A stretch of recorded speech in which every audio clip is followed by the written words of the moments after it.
How's it going, everybody? I just finished my second day of Marvel Mystic Mayhem, and I had a lot of fun, unlocked new progression paths, new game modes, and unlocked a lot of knowledge I want to share with you. So we're going to have a couple beginner tips to go through today. We're going to keep it very simple, and the most simple, but also most important thing to do in Marvel Mystic Mayhem is to min-max your account level out the gate. All right, there's variable ways to get this account experience, and I want to showcase some of that to you today, one of which is a little bit hidden. So the first thing you should prioritize is finishing your daily missions. You get a whack load of experience for this. Gives you a big burst on the start of day 1, day 2, and probably day 3. And you want to make sure you're doing your 7-day storm mission as well, which of course you want to do because you're also going to walk away with a 3-star storm at the end of the day. The other source of experience is going to be in the story mode. You get experience for your first time completion of the nodes. As you can see here, 70 experience for beating the back and race node in the Moon Knight chapter, but also in the branch on the bottom left, you switch the campaign type out down there, you'll also get extra experience for finishing those missions as well. The next place is going to be the Memento. Not for all 3 of the Memento nodes in each little blub here, but just the first node. You get 70 experience there, and we go over here, we see another 70 experience, and this is going to be a way to get a lot of experience. But there's one place where it's hidden, your energy. So this is actually where you should be using your premium resource, these dream gems, in my opinion. You could use these on gotcha pulls. I think that's kind of a trap. I would strongly suggest you use your dream gems here, as you see I have done, to exchange them for energy. And I think you get 60 energy for 60 of these gems. It's well worth it. Every 30 energy you spend is another 30 experience you get, and you're going to want to farm this to be able to level up your characters. And if you do all of the exchanges, all your dailies, you push the campaigns as far as you can also expect to hit level 31 after day 2. Feels really fast. I've unlocked, I think, all the progression paths. I think I've unlocked all the game modes, and I'm having a buttload of fun. So that's what I would suggest to do off rip. First things first. Lots of fun to have there.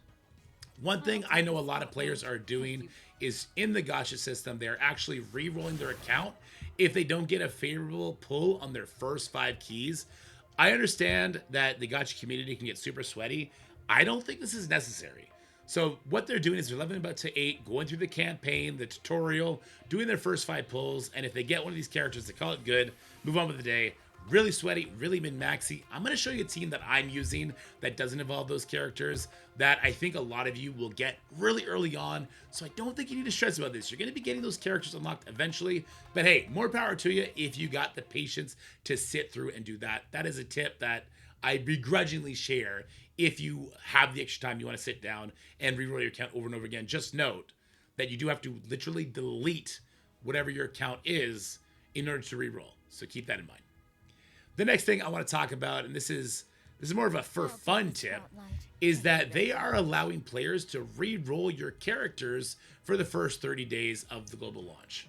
This is fantastic. This means that you can invest in all kinds of characters without worry that it is going to adversely affect you in the long run, and that is fantastic. What they don't do, though, is give you the materials to do it. So you actually do have to actively farm these materials from the Battle Bonanza, from the Treasure Hunt, from the Norn Stone, the Rune Hunt, from those different modes, okay? What I would strongly suggest is check out these characters. You see Emma Frost has that mutant tag right here. She also has the controller tag, whereas Scarlet Witch, she's got the mystic tag and the striker tag. These 2 tags indicate the different progression paths the characters need to take.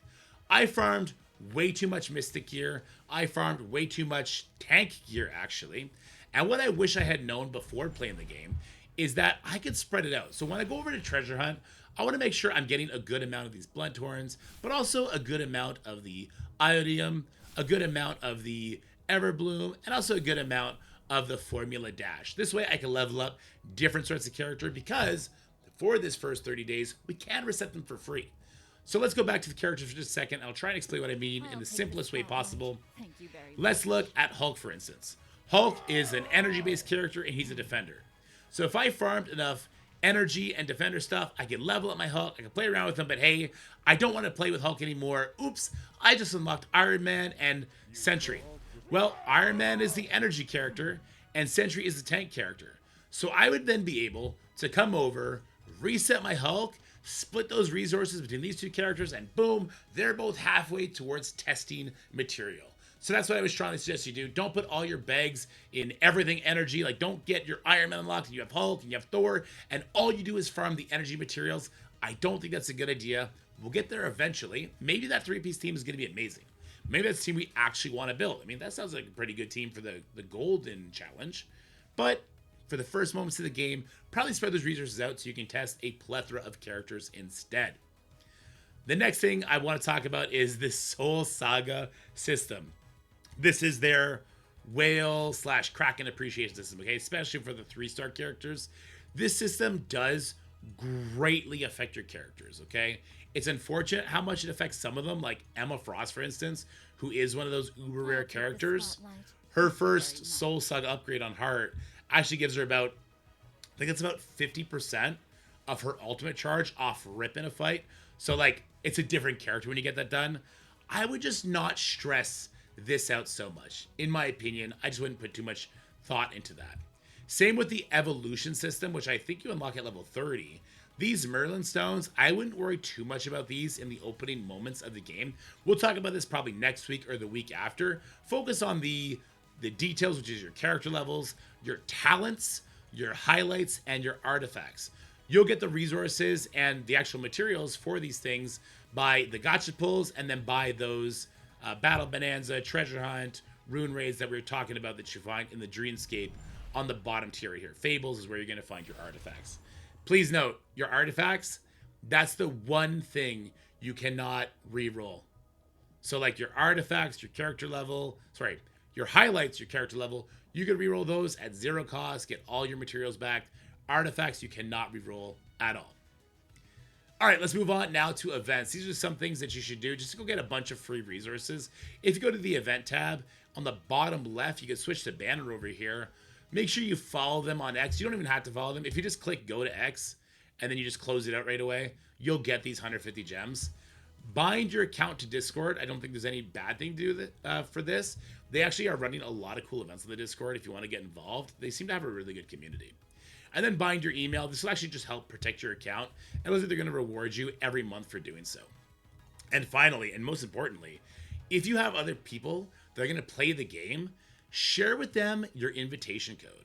You can only do it so much. I think it's about 15 people can take it, and that's it. But if you share with them and they do play the game, you're going to get just a buttload of gems for absolutely nothing. Just they play the game or they buy stuff, cool. Then you get those dream gems. And that's how I was actually able to make my own alliance. So that's really fun. And finally, there is a promo code you can put in.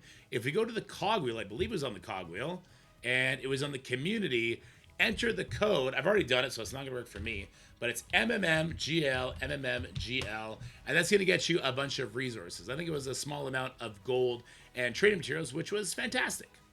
All right, let's go ahead and end this video off with some gameplay, because, I mean, the gameplay is actually the best part of this game. And I wanted to show you guys maybe my favorite free-to-play team that is very easily achieved.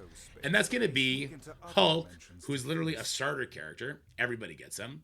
Moon Knight, who you get, I think halfway through Chapter 2, you get Moon Knight. And Psylocke, who you could have got if you pre-registered for the game, but also she's a 2-star character, so you have a good chance of getting her early.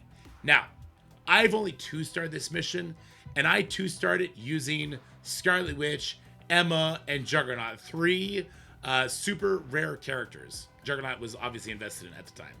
And I actually struggled to even get the 2-star. I almost 1-starred it. I was then trying to play around with different combinations of teams. I tried this team out, and it's fantastic. And the reason it works so good is because of Psylocke. Can I actually hold on Psylocke and see what she does? So, it's actually in her passive. She gets this butterfly buff, and whenever a character uses an attack, she'll do an assist on the weakest enemy. See that assist right there? And we could reapply that butterfly buff by using either of her abilities. And anytime one of our characters does a attack effect, she's actually also going to attack that character.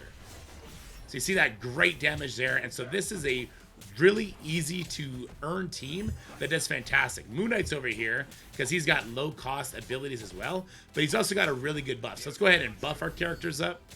We'll throw the dash out there, and you can see we are just absolutely shredding this book. I think I might be able to 3-star this year. Let's find out. I still have a butterfly up. Let's go ahead and throw the attack. The dash comes in. It all kind of relies around Psylocke's damage here, for whatever that's worth. And she is just absolutely shredding people.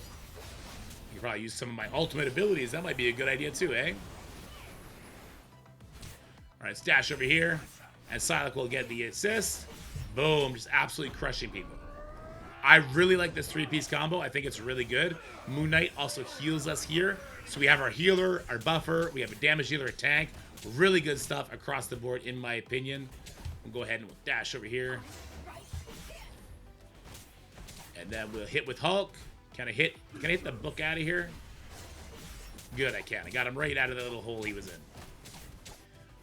So I actually still have time. I got 30 seconds for the 3-star. Let's see if I can get there. We got a dash. Can I dash over here?